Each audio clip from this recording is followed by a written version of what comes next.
오늘 우리에게 주신 하나님의 말씀은 요한복음 6장 41절에서 51절 말씀입니다. 요한복음 6장 41절에서 51절 말씀입니다. 하나님의 말씀을 봉독하겠습니다. 자기가 하늘에서 내려온 떡이라 하시므로 유대인들이 예수에 대하여 수군거려 이르되 이는 요셉의 아들 예수가 아니냐. 그 부모를 우리가 아는데 자기가 지금 어찌하여 하늘에서 내려왔다 하느냐. 예수께서 대답하여 이르시되 너희는 서로 수군거리지 말라. 나를 보내신 아버지께서 이끌지 아니하시면 아무도 내게 올 수 없으니 오는 그를 내가 마지막 날에 다시 살리리라. 선지자의 글에 그들이 다 하나님의 가르치심을 받으리라 기록되었은즉 하나님께 듣고 배운 사람마다 내게로 오느니라.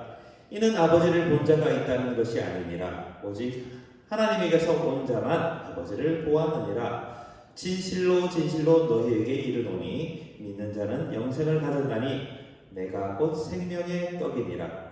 너희 조상들은 광야에서 만나를 먹어서도 죽었거니와 이는 하늘에서 내려오는 떡이니 사람으로 하여금 먹고 죽지 아니하게 하는 것이니라. 나는 하늘에서 내려온 살아있는 떡이니 사람이 이 떡을 먹으면 영생하리라. 내가 줄 떡은 곧 세상의 생명을 위한 내 살이니라 하시니라. 아멘. 예수님은 세상에 오실 때에 분명한 목적을 가지고 오셨습니다. 모든 것을 다 주시기 위해 오셨다고 할 수 있습니다. 예수님께서 세상에 오셔서 아끼신 것이 없습니다.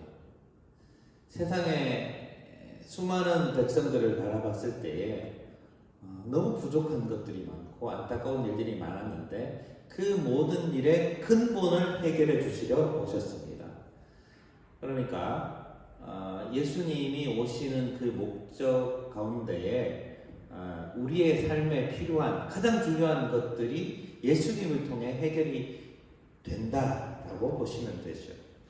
그런데 막상 어떤 문제를 해결할지 우리의 생각으로는 도무지 감이 안 잡힐 수 있습니다. 왜냐하면 너무 많기 때문에.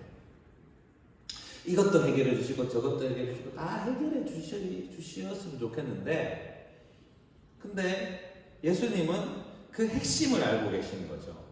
우리들은 모르지만 우리들은 우리가 진짜 필요한 게 뭔지 모를 수 있습니다. 그러나 예수님은 잘 아셔요.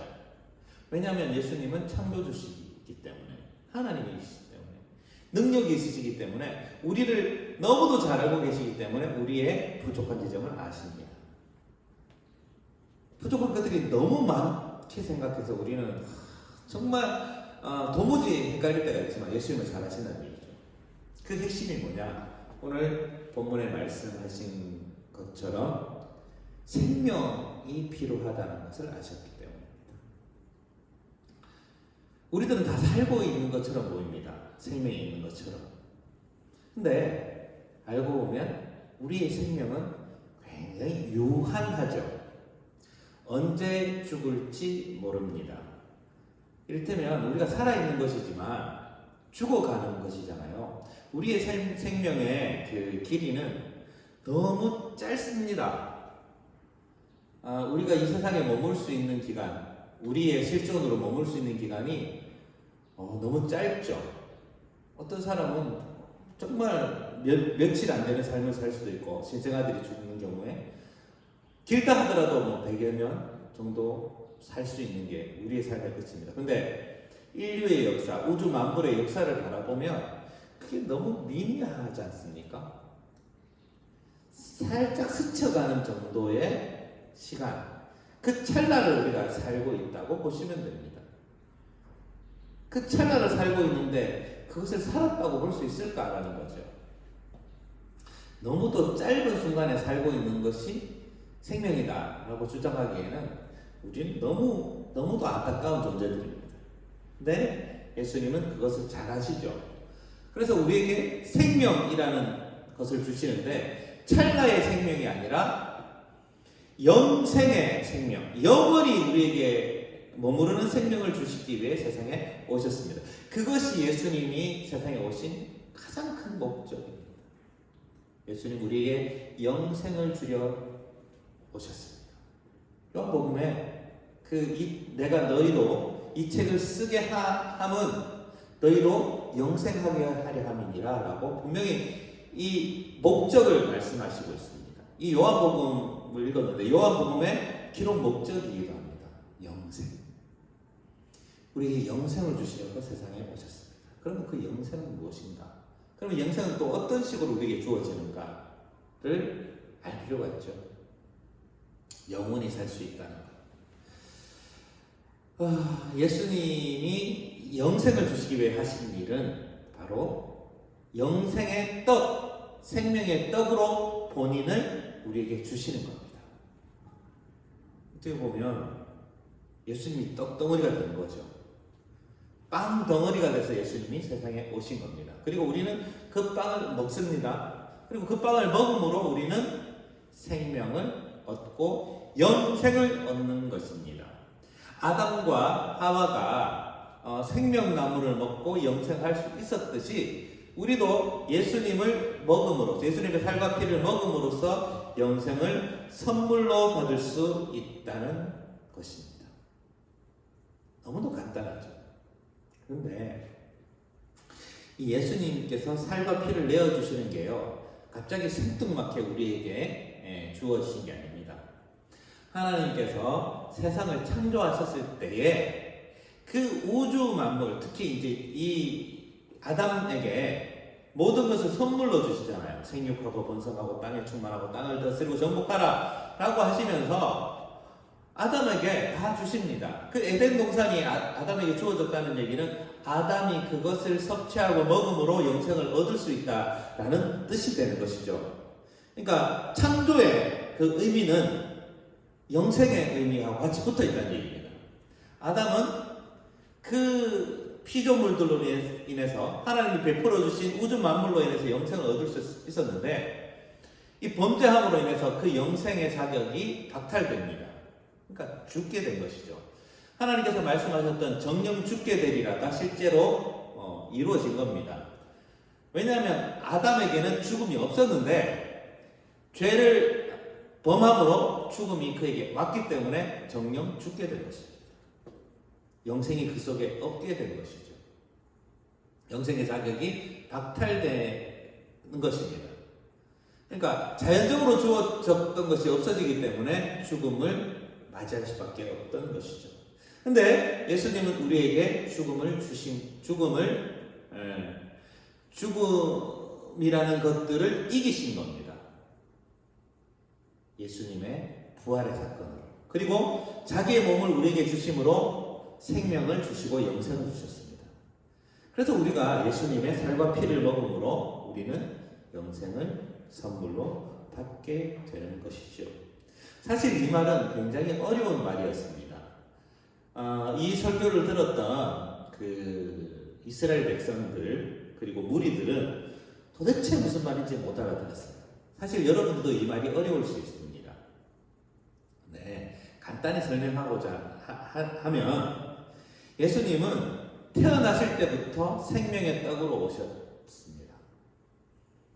제가 중학교 친구들한테 제가 수업하고 있는 내용 중에 하나죠.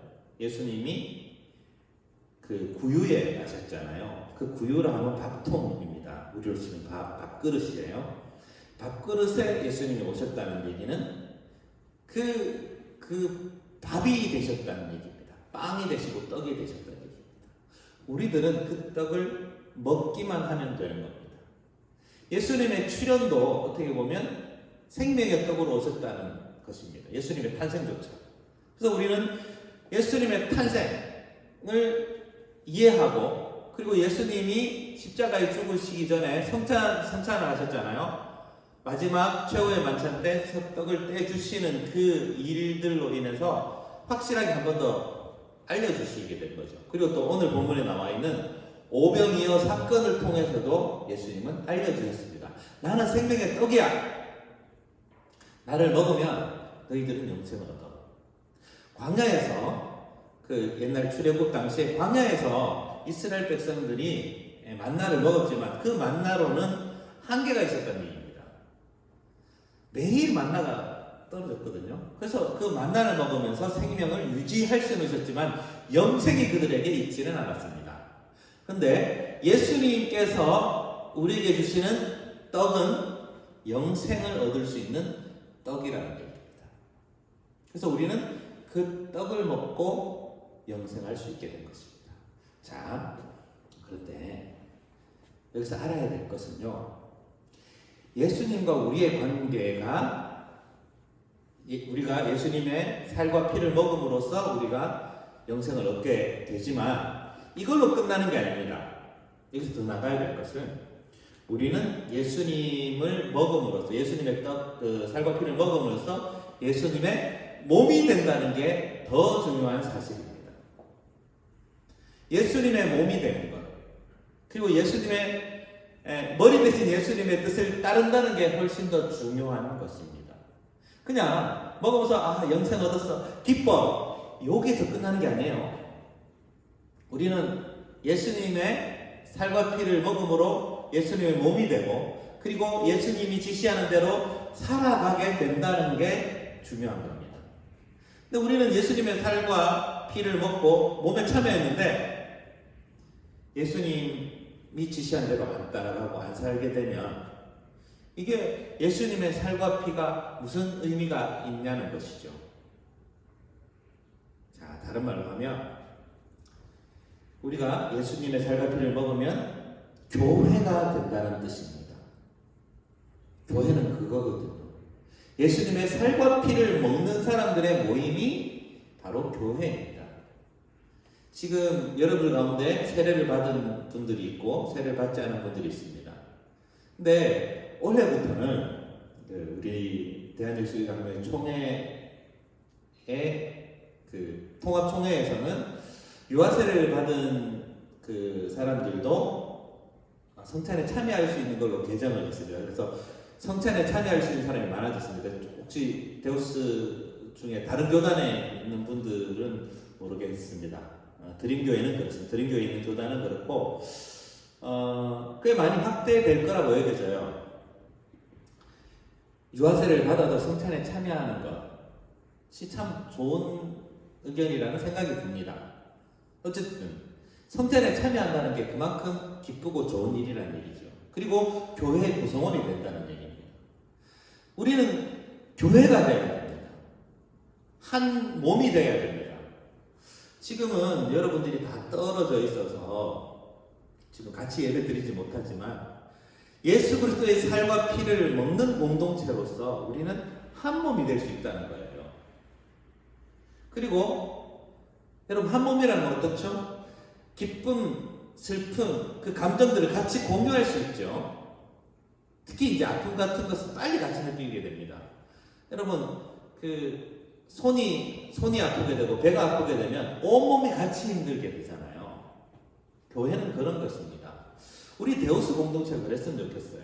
누군가가 힘들다면 다 같이 아파하는, 그리고 누군가가 힘들다면 다 같이 힘들어하는 공동체가 됐으면 좋겠습니다. 반대로 누군가가 굉장히 기쁘고 즐거운 일이라면 다 같이 기쁜 일이고 즐거운 일이었으면 좋겠습니다.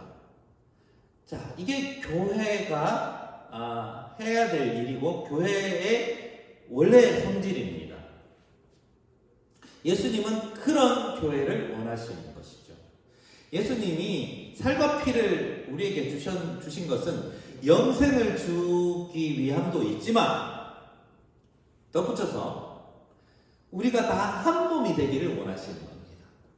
하나님의 창조 가운데 있었던 수많은 인간들, 수많은 생명들이 하나가 되기를 원하십니다.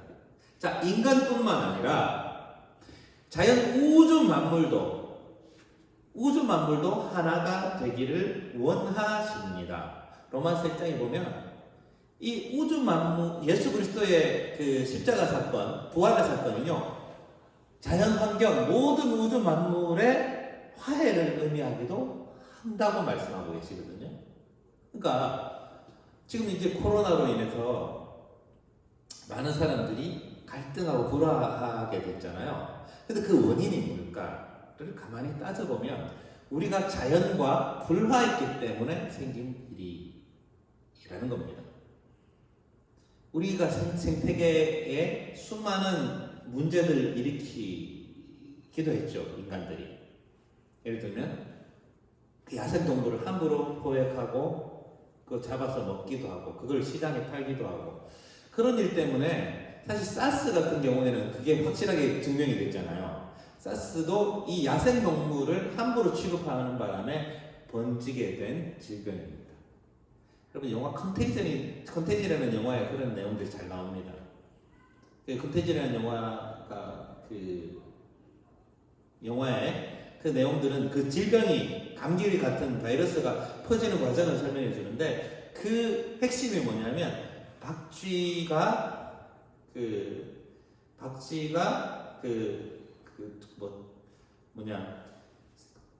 어디죠?